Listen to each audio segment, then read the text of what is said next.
Yeah. How's it, everybody? You guys hanging out there? Where you guys at?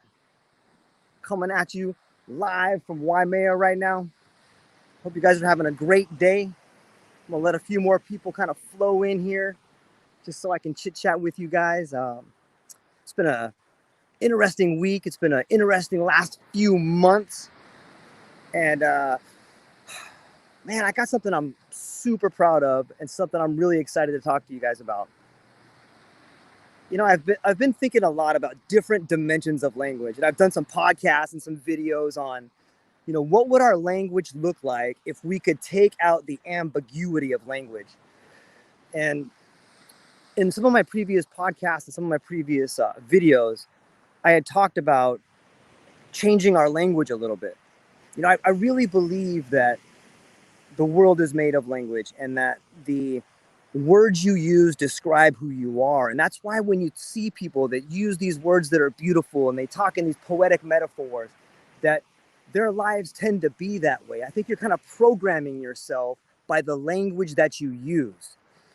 And it's something easy to do. It takes a little bit of time, but if you can really focus on the words you use and describe your events in a positive light, then your world will change. But that is not what I'm here to talk to you about. It's kind of derivative of that.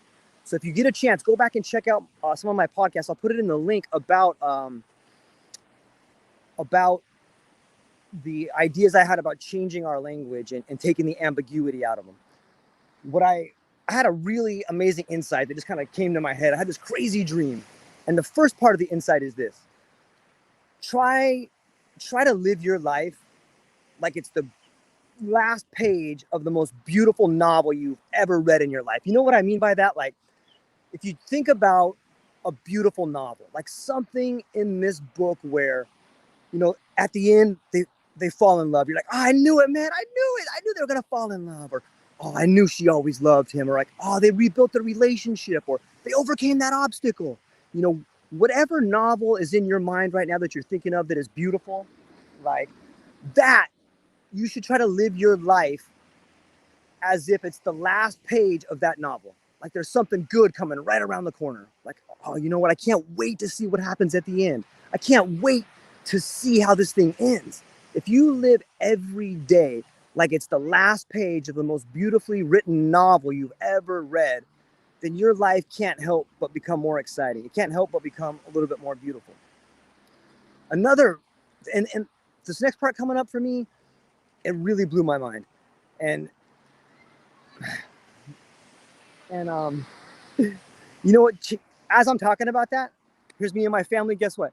As I'm talking about that, I just noticed two of my best friends in the water. If that is just not karma, if that is just not something coming to you right now, I'm telling you, that's a perfect example of what happened. I didn't even know they're going to be here.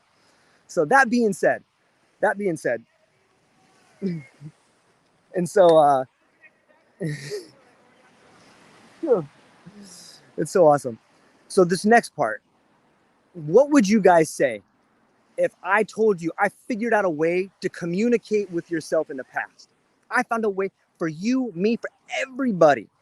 As this new idea of language is coming out, I'm trying to flesh out this idea of new language. I believe I found a way to communicate with yourself in the past. And I know you're like, George, you've lost your mind, George. You've been eating too many mushrooms. You can't go back and change your past, George. Yes,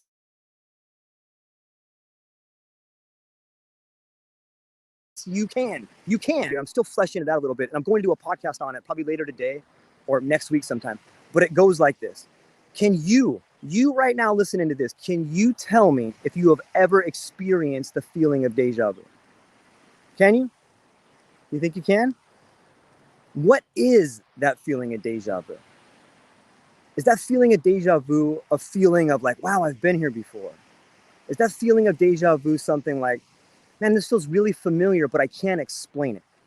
See, that's what it's commonly referred to. And that's kind of how a lot of people explain that experience.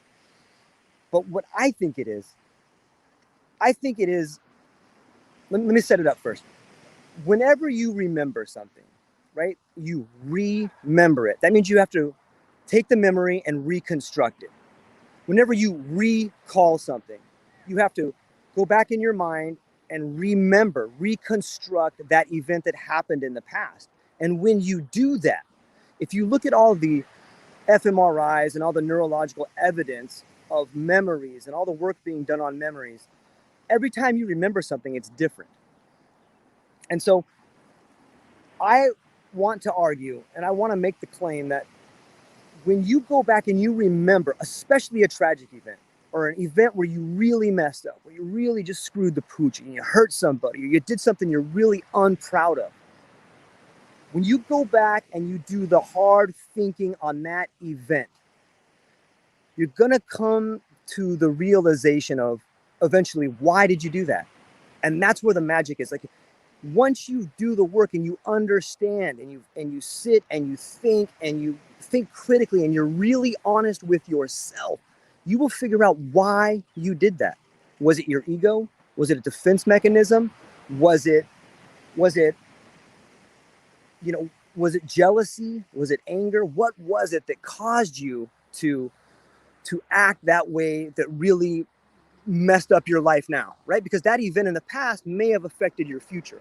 So once you go back and you understand why you did what you did, you can free yourself of the guilt. You can free yourself of the emotions or the negative energy that's attached to that event. Are you still with me? We're getting there.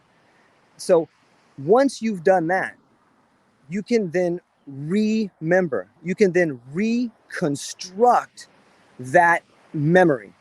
And when you do that, you've changed the past, right? You've changed the meaning of that event for you in the past.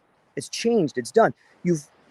I'm willing to bet that you could actually, once you've done it and been honest and thought critically and really changed the meaning of that event, you've remembered it, you've reconstructed it. Once you've done that, I'm willing to bet that you've created a new neural pathway, and that in the future, the next time you're confronted with an event like that, you will not be able to do it because you've changed the past.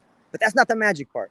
The magic part about talking to yourself in the past, kind of time traveling, if you will, but going back and communicating with yourself, is once you've done this exercise that I've just told you, then you will, the next time you get deja vu, the next time you get that feeling of like, oh, I think I've been here, that's because you've reconstructed that event in the future.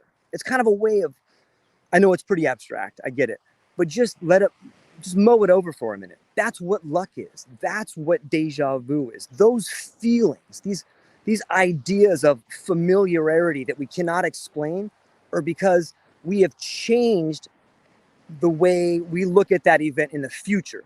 So in a sense, it's a way of reaching back and changing our past. So that's what I got for you guys. I'm going to do a little bit more in depth on it. Like, I'm super excited about it. And let me give you guys a shot of Waimea right here. I hope you guys have a great morning. I love you guys. Check out the True Life podcast. We might be seeing some dolphins today. And so talk to you soon. I love you guys. Aloha.